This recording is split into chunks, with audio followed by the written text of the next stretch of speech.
Hey, welcome to the WeRide evening e-bike tour. Today we're going to be taking our awesome electric pedicab. We'll be visiting a few different spots on this evening's tour.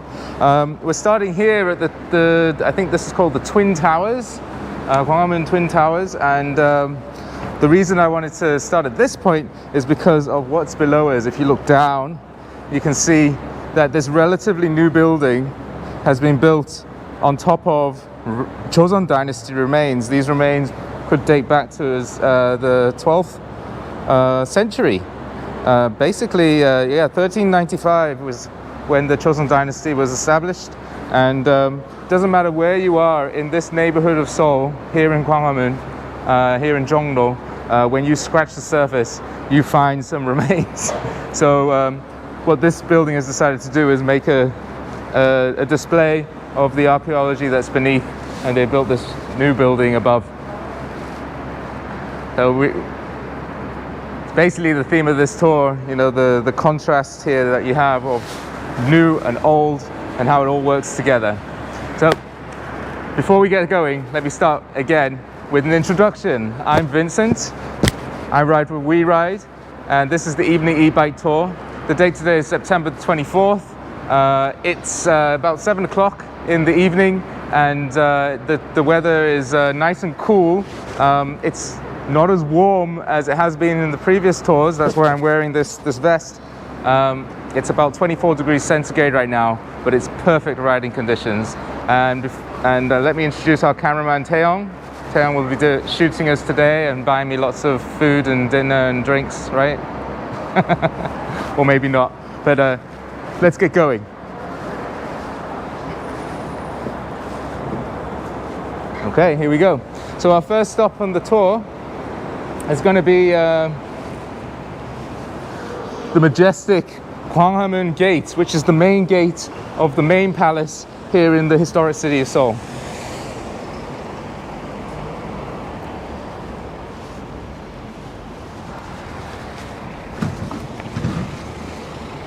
Okay, you can see the 한국 역사박물관, 대한민국 역사박물관, which is the Museum of Contemporary and Modern Art here in Korea. It was, I think it was opened in 2017. They began to build it under President Im Young-pak's rule. So that would have been around about 2008, I imagine. It would have been, the construction would have begun. And it's an awesome building that covers all the modern history, covering the Japanese period, Japanese occupation period in Seoul, and around those dates. So definitely worth a visit, but not at the moment. It's all closed due to COVID-19. We're now on Gwanghwamun Square. Well, it's actually Sejongro, which is like the Champs-Élysées here in Seoul. That leads, a big plaza that leads and road that leads up to this beautiful gate, which is Gwanghwamun Gate, the capital's main palace gate.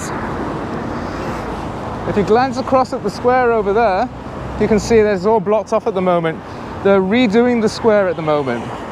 They've taken this opportunity with lower visitors here in the city to redo the square. And of course, as soon as they scratched the surface to redo the surface of the square, the plaza, they found some more archaeological remains, which is delaying the process. So they have to preserve that. They have to preserve that accordingly for future generations. So that should be opened hopefully sooner rather than later. You also know there on the mountain, there's lights on the mountain to the rear. Can you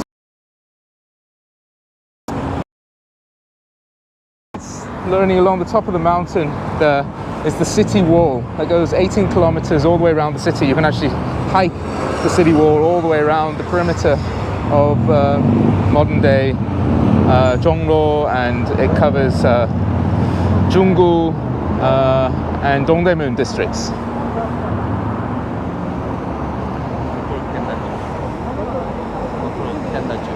I can't zoom. So today we're testing out our new GoPro, see how that fares, and so far so good, but no zoom and function, I've been told.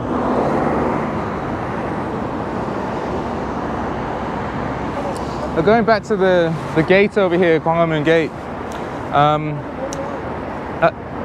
This gate is the main gate, as I mentioned, to the palace, Gyeongbokgung Palace, which is the largest of the 5 royal palaces you find here in the city. And it's beautifully placed in line with a mountain to the rear and in line with the square in front, and the south gate of the city, which is all the way at the other side of Sejongro Road that we were just on earlier.